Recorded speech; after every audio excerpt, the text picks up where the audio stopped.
સુરત શહેર traffic police દ્વારા શહેરમાં ટ્રાફિક વ્યવસ્થા સુધારવા માટે કડક કાર્યવાહી કરવામાં આવી રહી છે।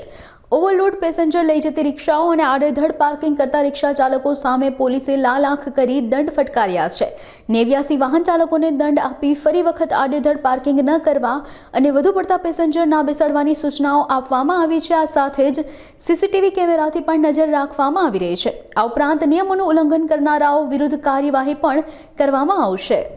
સુરત શહેરમાં ટ્રાફિક વિભાગ તરફથી જે વધુ પેસેન્જર તરીકે જે વાહન ચાલકો અથવા તો રિક્ષા ચાલકો પેસેન્જરોને લઈ જતા હોય છે એવા રિક્ષા ચાલકો વિરુદ્ધ ટોટલ 21 કેસો કરવામાં આવેલો છે। તેમજ જ્યાં 4 રસ્તા હોય, સિગ્નલ પર જામ કરતા હોય અને એવી જગ્યાએ જે પાર્કિંગ કરી દેતા હોય છે, અવારનવાર સૂચના કરવા પણ એ લોકો પાલન નથી કરતા તેવા રિક્ષા ચાલક વિરુદ્ધ કુલ્લે 89 કેસો કરવામાં આવેલ છે।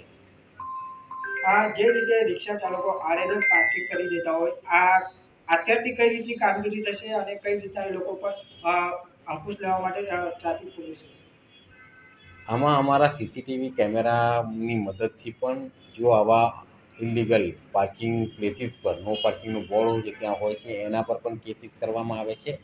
તેમજ અમે સ્પેશિયલ ડ્રાઈવ રાખી અને જે પીક અવર્સમાં આ રીતે પાર્ક કરતા હોય અને ટ્રાફિકને અવરોધરૂપ થતા હોય તેમના વિરુદ્ધ પણ અમારા પીઆઈ પીએસઆઈ મારફતે એમના ઉપર ઈ ચલણના માધ્યમથી દંડ વસૂલ કરવામાં આવે છે।